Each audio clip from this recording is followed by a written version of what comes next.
Kita akan coba lanjut saja ya, daripada agar menghemat waktu gitu ya, karena waktu kita tidak banyak, hanya 1 jam saja, maka kita tidak membicarakan banyak teknis, kita hanya membicarakan konsep di sini, sehingga bagaimana automation itu memungkinkan teman-teman.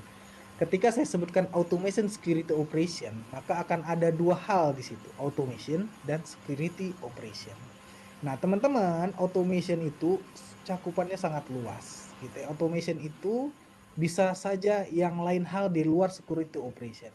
Ya, misalnya automation di bidang smart city, ya. Smart city ngapain nih automationnya? Jadi ketika ada orang lewat, maka lampu jalan bisa hidup dengan sendirinya. Itu kan automation, begitu ya. Lalu mungkin hal lainnya berkaitan dengan smart gedung, smart building gitu ya. Ya, ketika ada orang yang buka ngebuka pintu gitu dan tidak dikenal di sensor, maka alarm akan berbunyi. Kira-kira begitu. Itu juga automation. Nah, automation ini teman-teman sangat luas sekali gitu ya. Makanya saya taruh lagi di situ security operation, sehingga automation kita yang akan kita bahas kali ini adalah spesifik terhadap security operation. Jadi ada automation yang lebih spesifik ke arah security operation. Begitu kira-kira teman-teman. Ya, itu satu. Ya, jadi kita spesifik ya, automation kita berkaitan dengan security operation. Oke, kita next ya. Lalu ada cerita pula IBM dan Red Hat, mereka melakukan join gitu ya, join task force gitu, sehingga dengan mereka join, saya nggak tahu ya, mungkin sekitar 2-3 tahun yang lalu, mungkin 5 tahun yang lalu, IBM dan Red Hat join mengakuisisi dan segala ceritanya gitu ya, lalu muncullah Ansible Tower gitu. Nah, Ansible Tower inilah yang akan kita gunakan sebagai tools automation kita. Nah, teman-teman, automation itu membutuhkan tools. Tools itu bisa banyak hal. Kebetulan kita di sini menggunakan Ansible dan kita membicarakan tentang Ansible Tower gitu ya. Ansible kita sebagai tools automationnya. Kira-kira begitu. Nah, sedikit saja gambaran tentang Ansible teman-teman ya. Ansible, apa itu Ansible? Semoga saya tidak kecepatan ya teman-teman ya. Silakan diinterrupt saja. Kita di sini adalah diskusi gitu ya. Lalu Ansible ini adalah asumsi saja di situ adalah configuration management system. Jadi bagaimana? Maksudnya begini teman-teman ya. Configuration ini kita sebut saja bahasa santainya script gitu ya, script. Jadi Ansible ini memanage bagaimana script ini dipush atau diimplementasikan terhadap server atau terhadap endpointnya kita gitu ya. Jadi contoh, saya punya script nih. Script ini untuk hardening. Hardening ini untuk ya compliance apa password policy dan sebagai rupa. Kita sebut saja hardening. Ketika saya jalankan script ini di 10 server, mungkin saya masih willing to do. Ya oke lah, nggak apa-apa. Tapi ketika saya diminta mengerjakan, "Bat, tolong deh push ini script ke 100 server." Belum tentu ya, pasti saya sendiri bertanya nih, orang bener nggak nyuruh gua, kan begitu ya. Jadi, nah itulah fungsi Ansible tadi ya. Jadi jangankan Ansible itu seperti itu. Konsep dasarnya adalah script management system atau configuration management system. Ada script yang akan kita push ke suatu node, kita atur gitu ya. Misalnya satu script di push ke 100, itu kan manajemen gitu ya. Ada satu script saya push ke 100, itu manajemen. Ada pula case lainnya apa? Ada banyak script gitu ya, scriptnya banyak. Ada script dan dijalankan secara berurutan, itu kan manajemen juga. Di push ke satu server saja, misalnya begitu.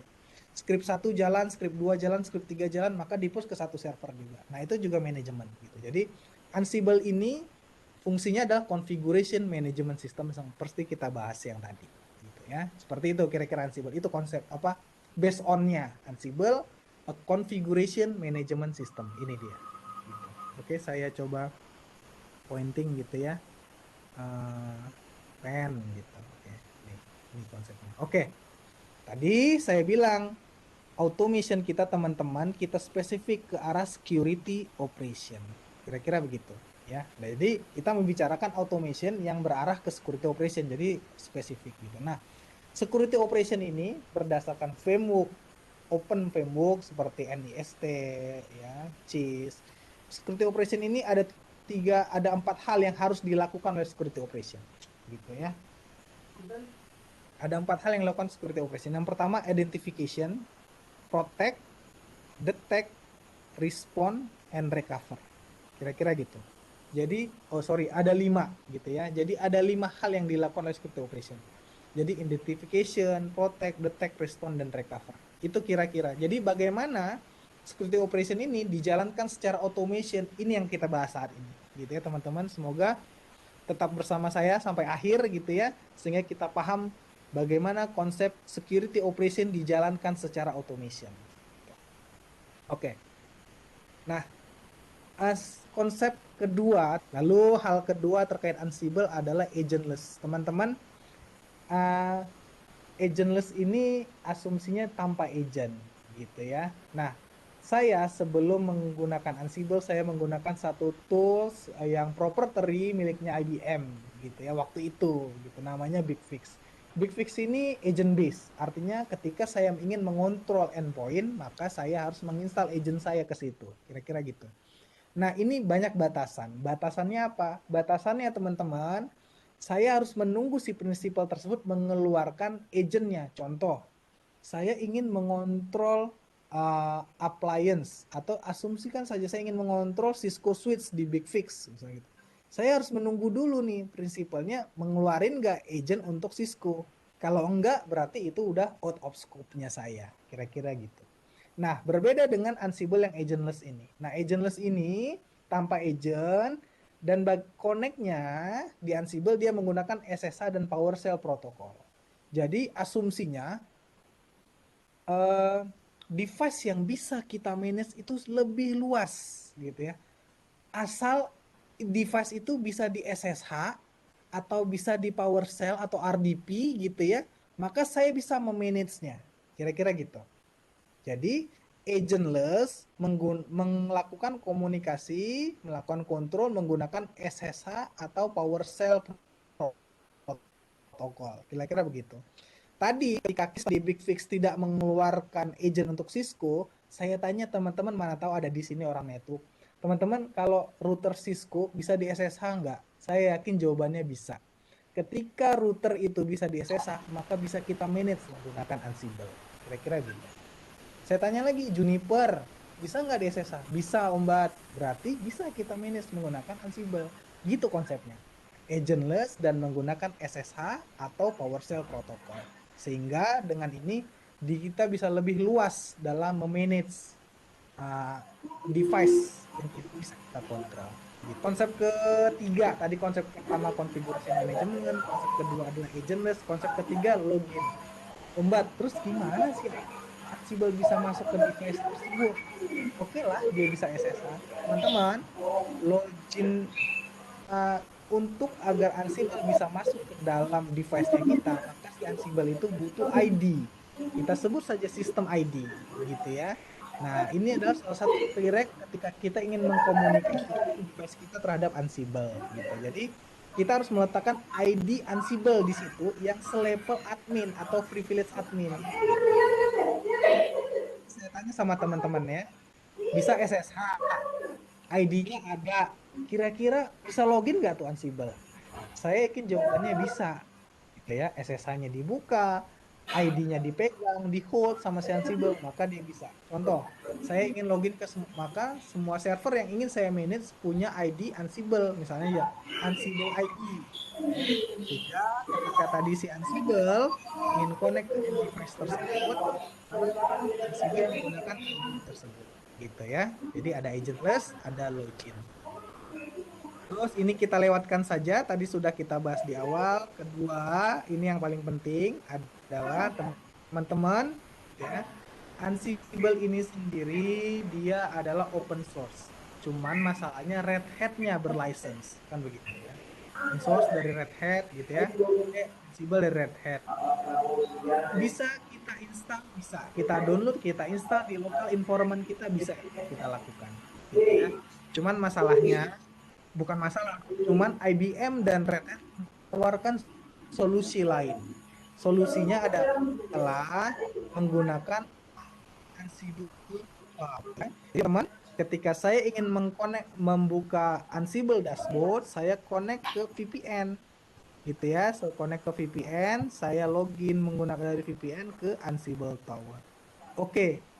Oke Om Bat, so, jadi IBM Red Hat mengeluarkan solusi menggunakan Ansible Cloud. Artinya saya connect ke VPN, lalu saya ada internet, connect VPN, akses Ansible. Nah, bukan berarti Ansible itu tidak bisa diinstal di lokal, bisa. Bisa diinstal di lokal. Cuman IBM kan solusinya based on cloud. Gitu. Nah, terus Om Bat, bagaimana endpoint tersebut bisa connect ke Ansible? Mosok endpoint semua harus connect ke internet juga, gitu ya. Jadi nggak semua connect, itu bukan best practice-nya. Best practice-nya adalah kita meletakkan jump host di sini. Gitu ya, jump host di sini. Cukup jump host saja yang connect ke internet, gitu ya. Cukup jump host saja yang connect ke internet atau ke cloud, ke public, gitu ya. Yang lainnya mah jangan. Yang lainnya mah connect-nya ke jump host saja, kira-kira begitu. Ya, teman-teman ya. Jadi seperti itu ya. Jadi bukannya si Ansible tidak harus cloud, bukan. Ansible bisa diinstal di lokal, bisa. Lokal environment kita bisa, lokal network kita bisa. Cuman IBM Red Hat memberikan solusi Ansible cloud base gitu. Karena yang sekarang-sekarang ini cloud gitu ya. Oke, itu satu. Jadi sudah paham ya. Jadi bagaimana dengan endpoint-nya? Nah, endpoint-nya tidak perlu connect ke internet. Endpoint-nya cukup connect ke jump host. Jump host-nya saja yang connect ke internet. Kira-kira gitu. Nah, di sini beberapa vendor yang biasa saya manage, teman-teman ya, yang biasa di-manage oleh kliennya saya gitu ya. Ada desktop, ada Windows, ada Red Hat, ada F5 sebagai firewall ya, ada Cisco, ada Oracle DB, bahkan ada Oracle IBM gitu ya, ada VMware karena beberapa hampir semua enterprise company menggunakan VM, ada EMC sebagai storage. Banyak ya, tipenya banyak teman-teman. Kenapa? Konsepnya tadi ini, jika bisa di SSH, maka bisa dikontrol, kira-kira begitu. Ya. Jadi kita bisa banyak vendor yang bisa kita manage, kira-kira gitu ya teman-teman ya. Oke. Itu tadi terkait Ansible konsep gitu ya. Agentless, login menggunakan out system ID yang ditanamkan, privilege admin. Lalu IBM Red Hat solusi dia memberikan Ansible Cloud sebagai solutioningnya. Ketiga adalah GitHub. Apa ini playbook? Apa ini playbook? Teman-teman, jadi Ansible ini ada 3 hal utama di dalam Ansible. Yang pertama, client, kedua playbook, dan ketiga si Ansible Tower. Nah, si Ansible ini sebagai controller, ya kita sebut aja C controller. Playbook ini sebagai function, ya fungsinya mau ngapain, kan begitu ya. Playbook ini asumsi saja playbook ini scriptnya, gitu ya. Tadi kita sempat bahas script hardening, gitu ya, ada di playbook, gitu. Nah, lalu ada lagi di sini endpoint-nya atau target sistemnya. Ini tadi target sistemnya. Ya, ini tadi target sistemnya gitu ya. Jadi ini pun di cloud base juga nih sama IBM Red Hat Solutioning. Jadi dia melakukan cloud base juga, ada namanya github.ibm.com atau github.kindle.com gitu ya, atau GitHub yang lain. Menggunakan GitHub. Seperti itu teman-teman. Sampai di sini dulu ya, itu konsepnya. Ya, jadi ada konsep Ansible. Pertama, saya membahas tentang automation security operation, automation yang lebih spesifik ke arah security operation. Kedua, tadi ada Ansible konsep. Ansible itu adalah configuration management. Selanjutnya dia adalah agentless gitu ya. Konsepnya semua yang bisa di SSH maka bisa di manage oleh Ansible. Kan kira-kira begitu. Ya, istilahnya begitu. Lalu bagaimana si Ansible tadi login? Bagaimana si Ansible bisa masuk dan login? Kita tanamkan ID Ansible selevel admin di setiap endpoint target. Kira-kira begitu. Oke. Lalu tadi IBM Red Hat Solutioning dia menggunakan Ansible Cloud. Bukan berarti tidak bisa diinstal di lokal. Bisa. Silakan saja teman-teman mengeksplor gitu ya. Lalu install di lokal bisa silakan. Cuman solutioning dari IBM dan Red Hat itu adalah Ansible Cloud dengan GitHub Cloud-nya juga gitu ya. Oke.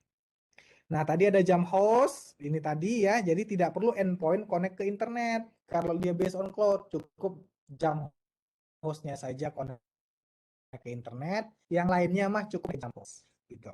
Oke, teman-teman. Sampai di sini saja berdasarkan case yang saya alami gitu ya. Berdasarkan yang case yang saya alami gitu ya. Jadi Ketika saya ingin melakukan patching, kita mulai patchingnya. Dah, nih kita mulai patchingnya ya. Nih kita mulai patchingnya. Sudah waktunya kita patching. Apa yang saya lakukan? Pertama saya nge-call nih si teman saya si Nur gitu ya. Dia VM team. Apa yang dilakukan? Mas Nur, silakan jalankan tugas Anda gitu ya. Jadi Mas Nur akan melakukan snapshot gitu ya, snapshot. Mas Nur menjalankan GUI atau menjalankan komen, bisa menjalankan komen di ISK atau vCenter, tak tak tak tak, maka itu akan melakukan snapshot server yang akan kita patching nanti malam. Kira-kira begitu. Lalu setelah saya lakukan patching, setelah snapshot Nur Mas confirm, maka udah done ya, saya patching gitu ya. Nah, itu kira-kira begitu. Saya melakukan patching nih, ya. Oke, patchingnya done ya. Saya komen juga, oh ya update, Linux kan begitu ya, update. Nah, terus patching selesai, gitu ya. Selesai melakukan patching, maka saya klik nih, Mas DBA. Nah, atau kalau tidak ada DBA, langsung ke ke mbaknya aplikasi ya. Mas DBA, Mas Rif gitu. Mas Rif, kita mau siap patching udah done, kita mau reboot nih. Tolong matikan dulu DB-nya. Jadi Mas Rif, ini dia akan coba mematikan DB-nya. Setelah saya matikan DB, Mas Arif confirm lagi gitu ya. Ombat udah nih DB-nya mati. Lalu saya lanjut lagi ke Mbak Tri. Mbak Tri, ini kita mau ribut, tolong matikan aplikasinya. Mbak Tri membangun menekan komen gitu ya, komen tak tak tak. Lalu dari komen tersebut mati aplikasi, servisnya, lalu Mbak Tri confirm ke saya lagi nih, ya kan? Confirm ke saya lagi. Lalu dia bilang apps-nya sudah mati. Lalu saya lanjut lagi ke tim sistem, tim server. Mas Rup, tim server. Tolong reboot, udah DB udah mati, aplikasi udah mati, kita ready untuk reboot. Nah, ketika mau di reboot oleh Mas server gitu ya, Mas Rup tidak melakukan reboot dulu, tapi dia melakukan source report dulu. Apa source report ini teman-teman? Kalau paham Linux gitu ya, paham lah ya. Jadi kalau source report ini sebelum reboot collecting information macam mounting information, disk capacity dan sebagainya. Maksudnya apa? Ketika nanti setelah reboot terjadi masalah gitu ya, misalnya mountingnya hilang, source report ini membantu kita yang mana yang hilang gitu. Jadi kita ada informasi sebelum reboot nih. Oh iya bener nih, drive D-nya hilang, kira-kira begitu. Ya, jadi seperti itu teman-teman. Oke, ya jadi nih, jadi setelah source report tercollecting, source report ini ditaruh di mana di server masing-masing gitu ya. Lalu reboot, selesai di reboot, apa yang dilakukan lagi sama apa step apa lagi yang harus kita lakukan? Saya call lagi nih Mas Arif dengan Mbak Tri.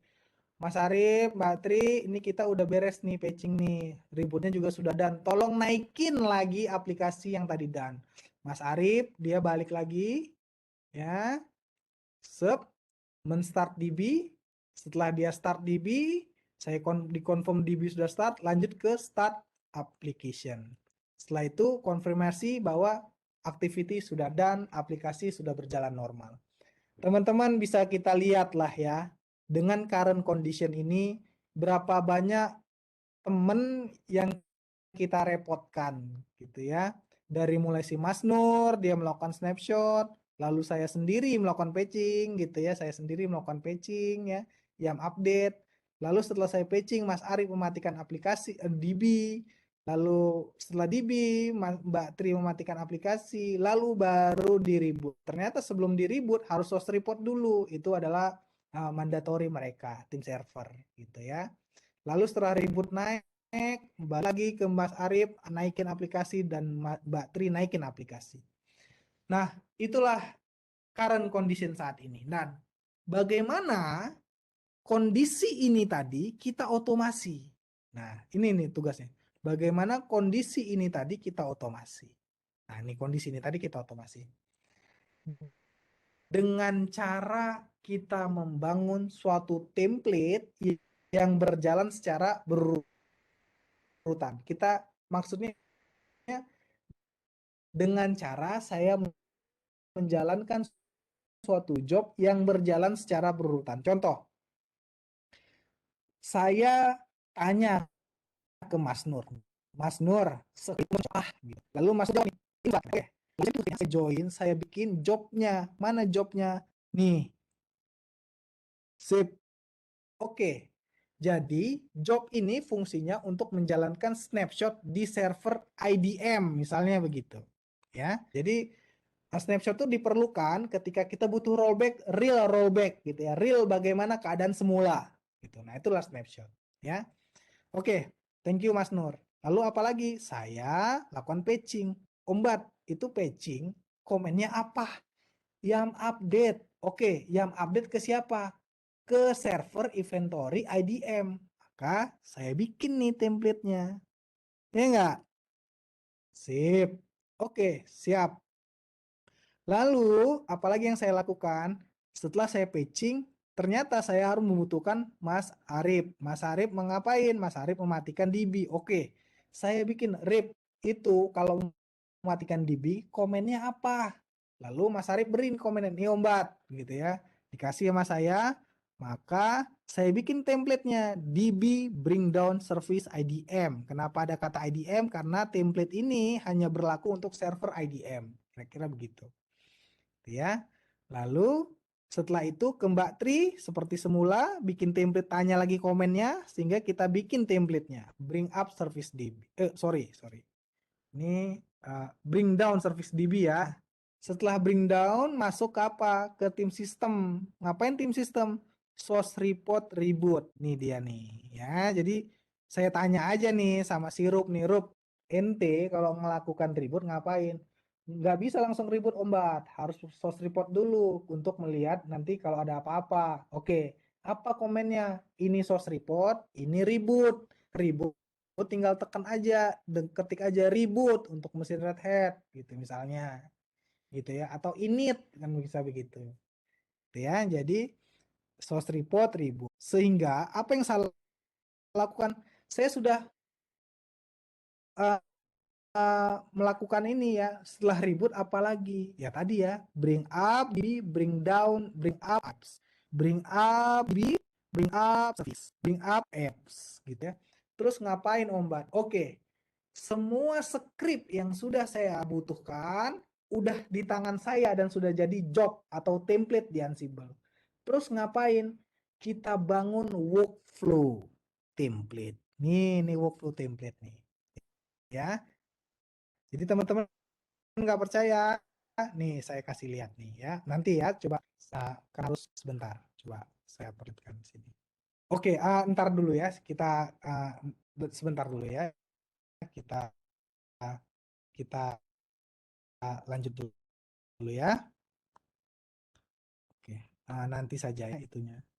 Oke, tadi kita berarti saya sudah mengumpulkan ini. Lalu apa di Ansible teman-teman ada namanya workflow template.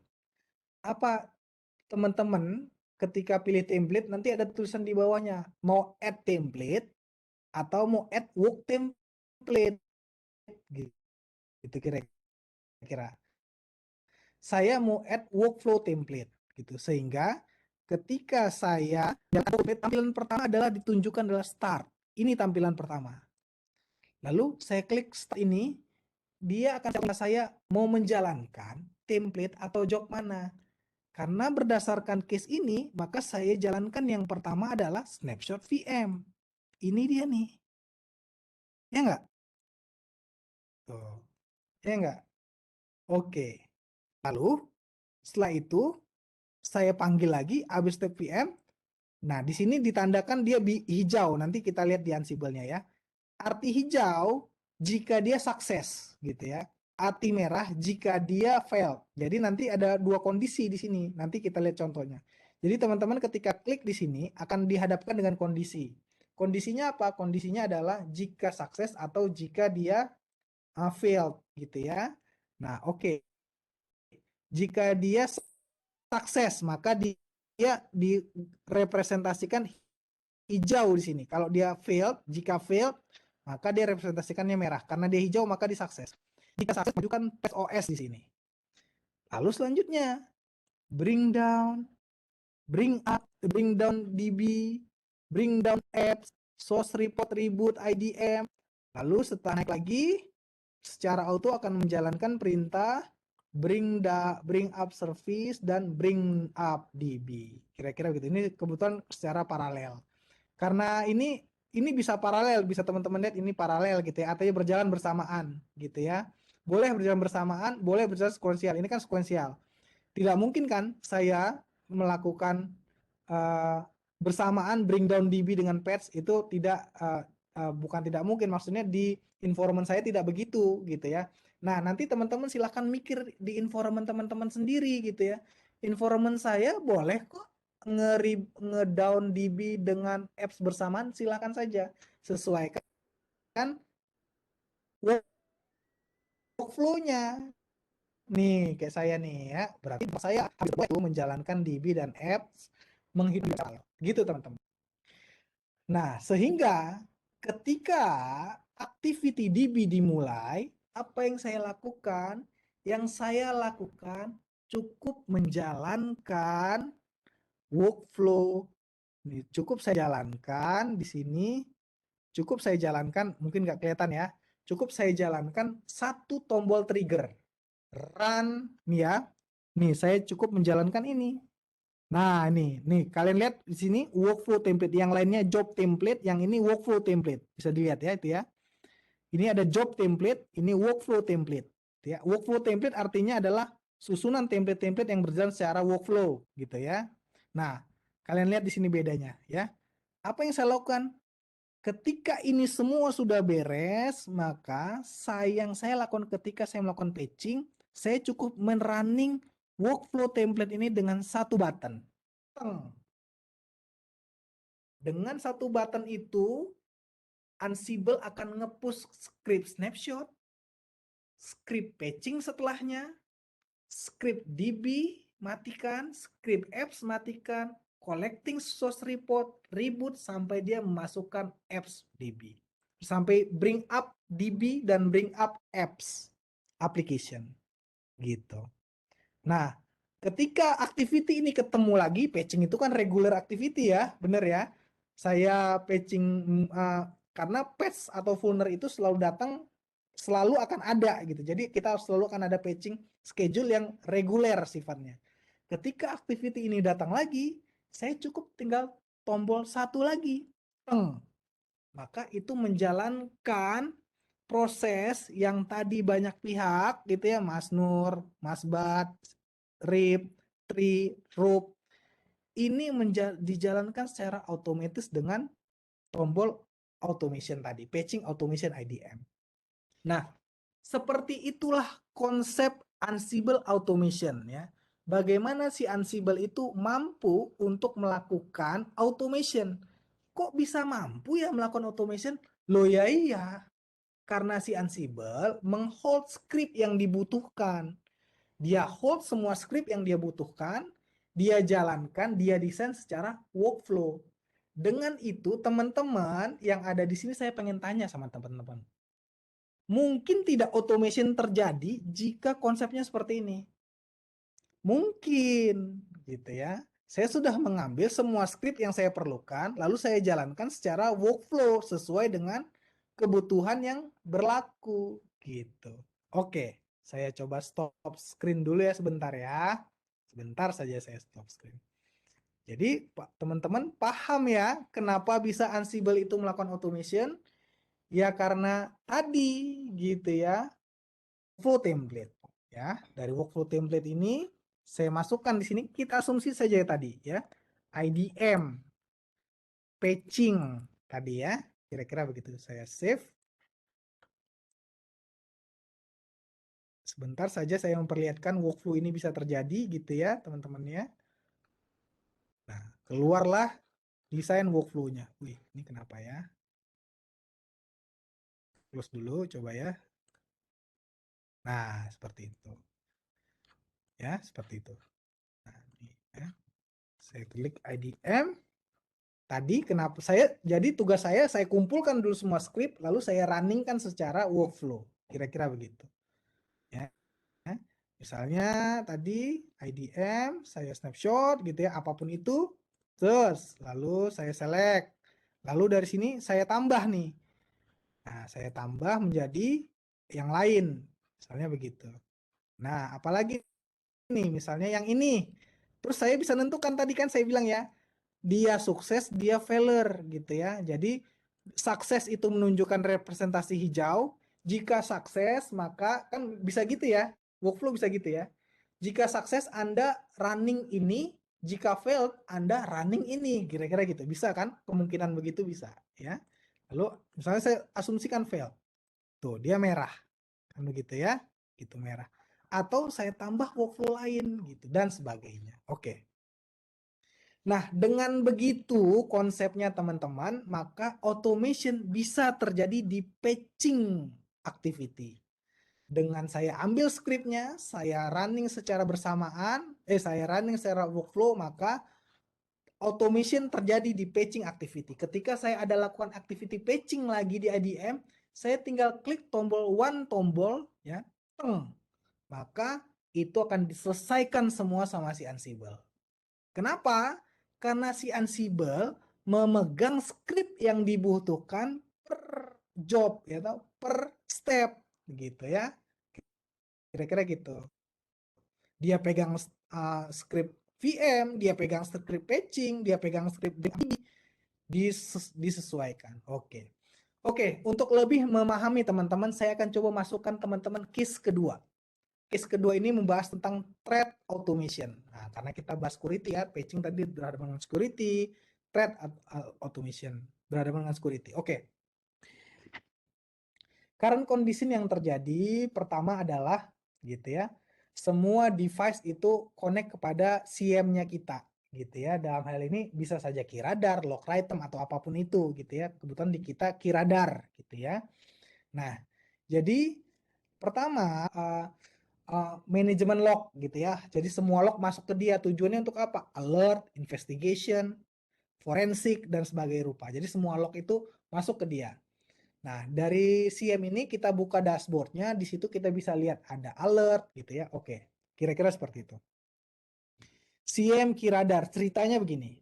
Collecting all log from device with send automate ya. Jadi semua device itu dikirim ke KeyRadar lognya.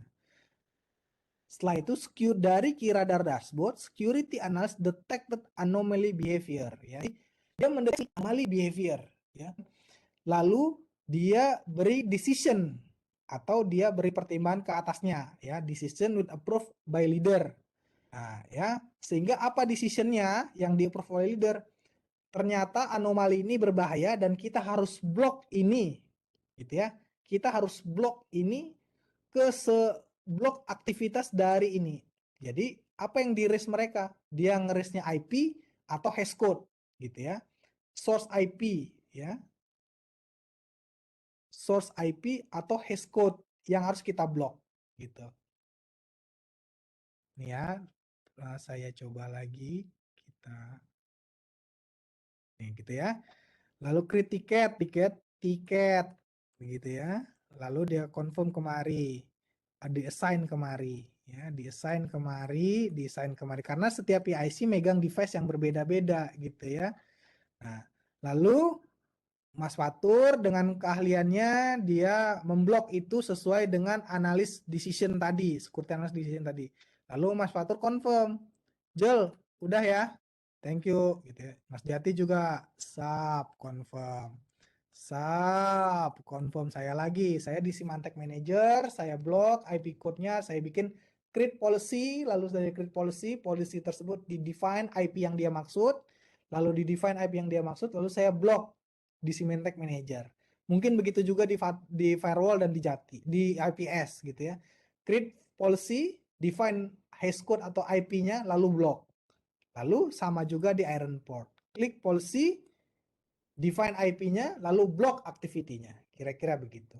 Nah, dengan current condition begini, ya kan, dengan current condition begini, banyak respectin yang terlibat gitu ya, macam tadi Mas Fatur di firewall, Mas Jati di IPS, Bart di Symantec, Iin di Ironport, dan mereka di assign tiket lalu mereka ngekonfirm balik bahwa semua sudah dilakukan. Ketika sudah dilakukan sama semua PIC, Maka apa yang dilakukan Mbak Angel? Mbak Angel mungkin melakukan close ticket, kira-kira begitu. Nah, itu teman-teman current condition-nya.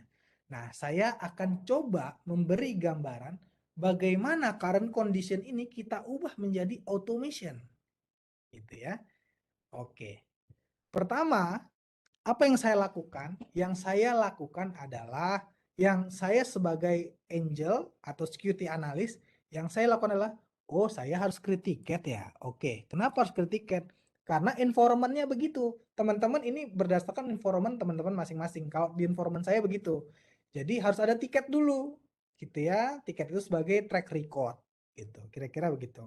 Kalau tidak perlu ya tidak usah gitu. Ya, karena kita asumsi saja create ticket. Apa ini kritikannya ServiceNow? Ombat bisa ya ServiceNow atau tiket ini disupport oleh Ansible? Bisa teman-teman ya, bisa. Selama kita bisa tahu komennya, kita bisa bikin skripnya, kira-kira gitu. Tahu komennya, ya bikin skripnya, kira-kira gitu ya. ServiceNow juga sudah banyak diimplement diintegrate menggunakan Ansible. Sudah banyak ya, beberapa klien saya menggunakan ServiceNow yang terintegrasi dengan Ansible gitu. Nah, oke. Create ticket untuk add drop policy gitu. Jadi udah di add, di drop, kira-kira gitu ya. Ada di add, di allow juga ada kan gitu ya. Ini posisi case-nya add dan drop. Jadi bikin tiket, bikin script untuk create ticket, di mana create ticket ini akan ada apa akan ada informasi IP yang akan kita blok, kira-kira begitu. Informasi IP yang akan kita blok. Oke. Create ticket. Teng. Set create ticket. Ini satu. Habis itu apa lagi? Nah, habis itu kita minta nih Mas Fatur, script firewall ASA kalau kita mau add policy dan drop itu apa? Tuh, dikasih sama Mas Fatur nih. Terus kita bikin di Ansible gitu ya. Terus jadi nih scriptnya. Zap. Terus apa lagi? IPS. IPS itu uh, apa ya? IPS ya mungkin teman-teman bisa lebih menjelaskan. Intinya itu dia salah satu security device appliance juga ya, prevent security. Jadi saya intrusive preventif, saya agak lupa itunya ya. Pokoknya seperti itu. Ada IDS, ada IPS. Kalau IPS itu dia bisa melakukan preventif. Kalau IDS itu dia hanya bisa melakukan monitoring gitu ya dan mengalert gitu ya. Kalau preventif berarti dia bisa blok, kira-kira begitu. Kalau IDS tidak bisa, dia hanya mendeteksi anomali, activity, kira-kira gitu ya. Oke, jadi Mas Jati, kalau di IPS nih di F5 kita pakainya F5 gitu ya. Script untuk meng-add drop siapa? Dikasih kita bikin nih. Ya. Oh, ini pakai IPS-nya Snort ya. Snort. Nggak apa-apa, apa saja ya. F5 apa saja. Lalu saya ngasih script terkait di Symantec Manager ada. Emang ada ya. Kalau kita nggak tahu, kadang orang-orang banyak GUI kan. Percaya deh, ketika Anda melakukan GUI, ada komen yang berjalan di belakangnya. Itu udah ilmunya gitu ya. Anda tekan kecek di GUI, di belakang itu ada komen sebenarnya yang berjalan gitu ya. Saya harap semuanya sepaham. Nah, kadang-kadang orang tidak paham lagi nih komennya, orang hanya paham GUI-nya saja gitu ya. Nah, kayak saya nih kemarin untuk mengimplementasi ini apa yang saya lakukan? Yang saya lakukan, saya buka prinsipalnya Symantec, Broadcom gitu misalnya, Symantec. Lalu saya tanya, saya minta support komen untuk add drop policy karena saya biasanya pakai GUI, dikasih sama mereka gitu. Ya, dikasih sama mereka gitu. Ini untuk membantu Anda. Maka saya dapat komen untuk add drop policy di Symantec Manager. Saya bikin skripnya. Sep, jadi. Ya, terus apa lagi? Iron Port. Ser. Jadi, ya kan? Oke. Saya sudah menghold semua skrip, termasuk skrip tiket, script add drop ASA, add drop Iron Port, dan add drop Symantec. Apa yang saya lakukan? Saya lakukan workflow template gitu ya, workflow job gitu. Maka saya lakukan workflow job ya. Saya bikin di sini policy workflow-nya. Kalian bisa lihat di sini ya. Ingat tadi yang saya bilang, kalau dia tertulis di sini workflow, maka dia ini adalah template workflow yang menjalankan beberapa job secara workflow. Kalau dia dibilang sini job, maka dia adalah job yang berisi script, kira-kira gitu ya. Oke. Nah, lalu saya start. Apa yang saya lakukan? Saya lakukan pertama, service now create ticket. Kenapa? Behavior tempat saya begitu. Kenapa? Tidak boleh ini dilakukan sebelum create ticket itu berjalan. Seandainya ini failed, maka ini tidak boleh dilakukan. Gitu ya. Ini tidak boleh dilakukan. Add drop policy ini harus sampai berhasil dulu. Nah, kira-kira begitu ya. Jadi ketika maka saya lakukan nih tes. Oke, berhasil create ticket. Lalu apa yang saya lakukan? Saya menjalankan add drop policy. Teman-teman lihat ya, saya lakukan ini secara paralel. Bisa ya Om Bat? Bisa gitu. Kenapa? Karena berdasarkan kebutuhan. Kalau saya lakukan ini sekuensial kayak patching tadi, mau berapa lama beresnya? Kan begitu ya. Tuh. Ini beres, ini beres, ini beres, ini jalan. Tapi kalau behaviornya saya di sini, kalau saya pikirkan, saya tidak perlu sekuensial. Saya bisa secara paralel dan itu membuatnya lebih cepat. Maka saya jalankan ini secara paralel. Maka selesai, maka mungkin ini akan kita close dengan service create ticket atau close ticket.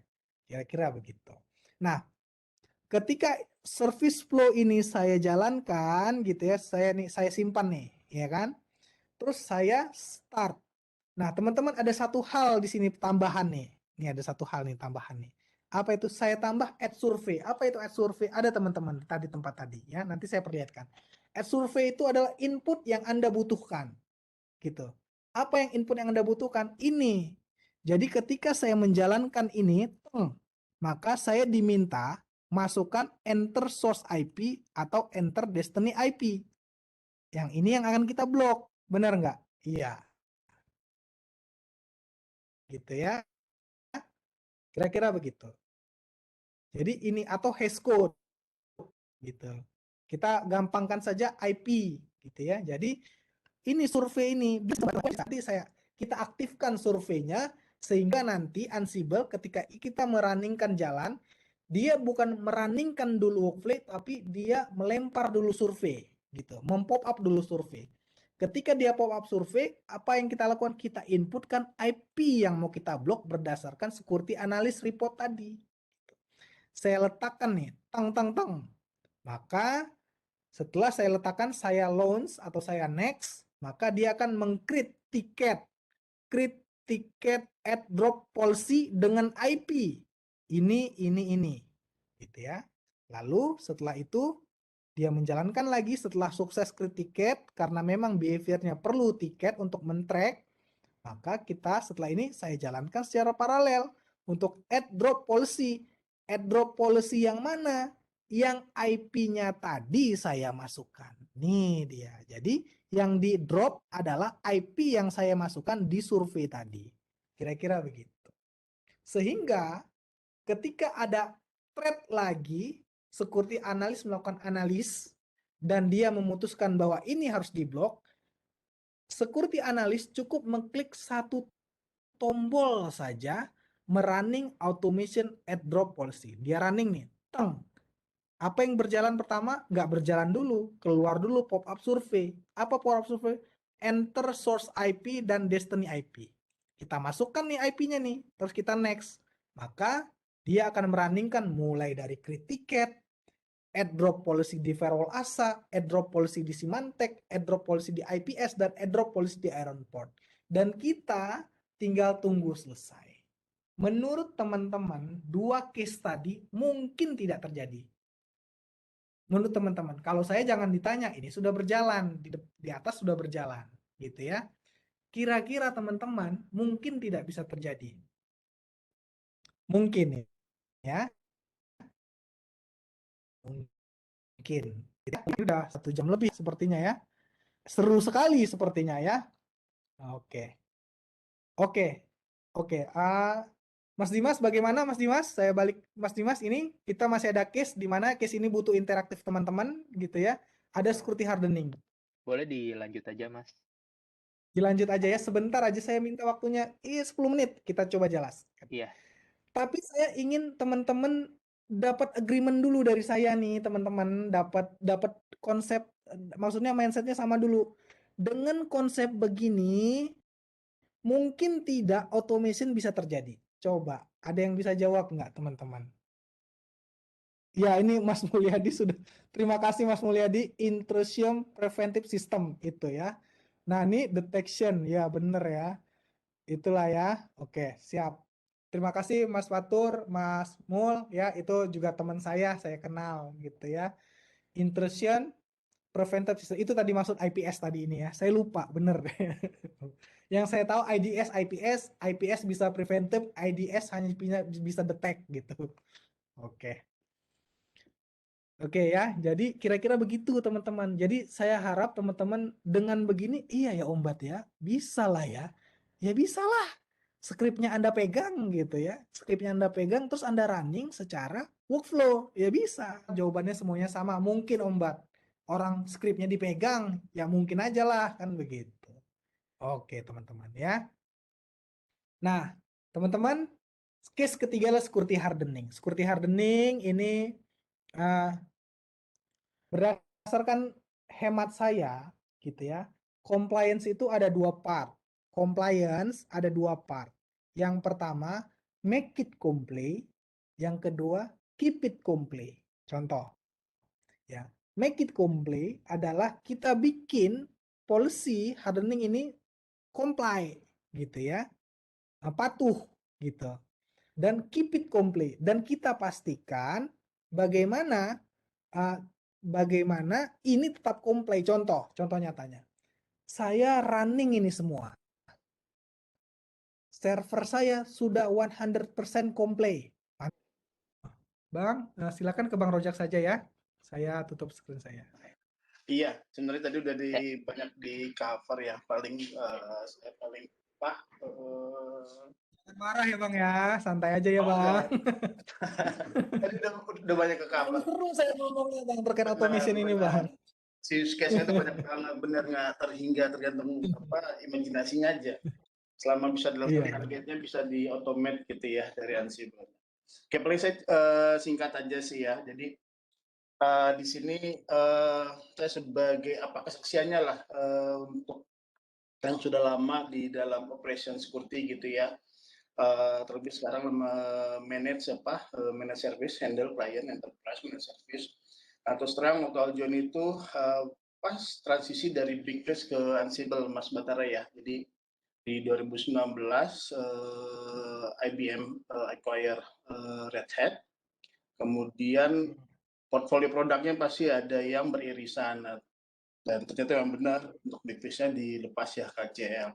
Nah, saya berpikir itu ada kekhawatiran juga, concern untuk deliver task security ya, yang tadinya di cover oleh Big Fish sekarang di Ansible, karena secara produk ini kan nggak sebanding. Satu, memang khusus untuk memastikan compliance di endpoint dan security management. Satu lagi Ansible ya automation gitu ya. Ada sempat keraguan gitu ya, ini gimana nih nanti score security terusnya diganti. Tapi ternyata memang secara objektif semua task security ya yang umum aja ya, contohnya patch management tadi udah ada use case-nya, terus security hardening atau kita bisa security health check itu juga bisa di deliver gitu. Jadi pergantian itu, shifting itu berjalan cukup baik. Memang Mas Batri memang dari awal gitu ya deploy sistemnya sampai konfigurasi udah mature-nya gitu. Memang ya paling saya di sini pengalamannya aja sih. Mungkin kalau ini ngomongin untuk replace Big Fix dulu ya untuk Ansible. Memang untuk konsep dulu deh. Mungkin ya karena produk itu mature dan spesifik di asset management sama endpoint management yang compliance, reportingnya juga bagus. Kita sebagai usernya gitu ya, tim operation delivery generate report, kita kasih ke klien ataupun kita kasih ke internal kita untuk reporting bulanan atau mingguan. Sudah ada. Nah, sedangkan untuk Ansible karena base-nya adalah open source gitu ya, dan masih cukup simple, reportnya masih perluin S report. Di-compile lagi ya, di worksheet gitu, sesuai yang kita inginkan. Tapi prosesnya juga banyak gitu ya, seperti yang dijelaskan sama Mas Batarang, agentless. Kalau BigQuery itu ya mostly juga menggunakan agent, karena agentless yang penting ada sisanya. Selama dia punya aksesnya, dia akan bisa men-trigger gitu ya. Jadi scope tadinya yang bisa di-manage oleh BigQuery hanya berapa, karena sekarang udah agentless, setelah punya akses, makin banyak yang bisa di-manage. Nah, berarti untuk patch management kita bisa bantu juga untuk patching seperti health check. Nah, sudah cek tadi use case-nya juga udah cukup matang ya, bukan hanya diperiksa sebagai checker, tapi juga sebagai maker-nya juga divalidasi gitu ya, di remediate kalau tidak comply data. Tadi Mas ngomong ya benar, memang secara operasional nggak gampang gitu ya. Misalnya test rig sudah punya test spec gitu ya, technical specification atau umumnya BSS, minimum baseline security standar. Misalnya password nggak boleh never expired gitu ya, 30 hari 90 hari nggak harus diganti gitu. Nah, usia aplikasi ada yang request, nah ini kalau diganti nanti aplikasi nggak jalan gitu ya. Nah, Ansible kan sudah bisa tuh, oh ini tadinya sudah expired tapi dirubah, dia akan betulin sendiri. Nah, mungkin itu di sisi operasional harus didokumentasi yang baik sehingga bisa dibuat flow tambahan tadi ya di Ansible-nya untuk di-exclude salah satu server. Nah, memang benar untuk compliance itu memang di mana-mana berbanding terbalik ya dengan kenyamanan. Dan memang ujungnya memang ya yang salah satu itu perlukan SSL form. Nah, terus paling saya cerita dikit tentang use case yang selain itu di Log4j. Log4j kita sebenarnya untuk mendeteksinya kita ada VA Tools ya. Nah, bahkan karena VA Tools itu basicnya akan menemukan vulnerability di level infra. Nah, Log4j ini di level aplikasi. Nah, VA Tools yang kita gunakan itu malah ngedetect awal-awal keluarnya ya, di akhir-akhir Desember, awal Januari. Nah, kita malah mengitulis Ansible. Jadi ada Log4j scanner. Nah, distribute execution-nya ke semua server. Nah, ini kita langsung melakukan automation-nya Ansible gitu ya. Nah, itu sangat berguna. Jadi tools yang kita gunakan bisa detect malah menggunakan Ansible, Log4j scanner itu bisa dijalankan plus kalau diizinkan kita langsung melakukan remediasi. Nah, untuk monitoring ya, karena untuk remediasi vulnerability-nya nice to have-nya adalah upgrade version Apache-nya, dan itu pasti di operasional nggak segitu gampangnya. Aplikasi ada yang nggak support kalau Apache-nya di-upgrade ke atas version gitu ya. Nah, itu ada yang pakai workaround-nya kan, di mitigasinya. Nah, hal itu juga sangat ngebantu. Jadi kalau memang dari usernya confirm itu memang tidak bisa, ya nanti dibantu juga untuk remediasinya dari Log4j mengutilize sebenarnya dia standalone tools, tapi kita gunakan eksekusinya dan distributionnya itu dari Ansible. Paling itu sih sharing experience saya terhadap dengan automation. Ya banyak manfaatnya gitu ya, dan memang makin tidak terbatas nanti ke depannya, bukan hanya patching. Nah, itu salah satu juga saya melihat bahwa yang threat action itu sebenarnya fiturnya SOAR-nya di CM ya, dan itu value sebenarnya mahal kalau khusus untuk fungsi alert dari suatu monitoring CM menjadi action gitu ya, langsung closing apply policy di firewall, di IPS, di gateway gitu di RF4 itu lumayan. Nah, dengan Ansible jadi jadi simple gitu ya, selama kita tahu komen tadi seperti Mas Bata bilang, ya minta contoh komennya di Symantec, ya sudah di-trigger dari Ansible gitu. Dan semua itu udah bisa automation dari mulai kita biasanya ada setiap minggu itu kita review threat intel, mana yang lagi hype yang cukup kritikal yang perlu kita inform ke klien. IOC-nya itu kita manual tuh inform ke tim network, di firewall-nya, di IPS-nya, ke Mas Batara. Nah, Mas Batara udah kayak gitu, mungkin udah bisa nanti kedepannya di automate gitu ya. IOC-nya bisa kita download terbaru, otomatis nanti tuh ngobrol sendiri ke tiap device yang harus diblok. Mungkin itu aja sih, memang sangat menarik gitu ya ke Kalau depannya. semuanya bisa otomatis, saya megang apa, Bang?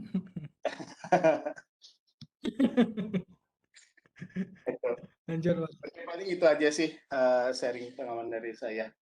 Kalau yang mau tanyakan silakan. Kalau nggak saya balikan lagi ke Mas Dimas ya.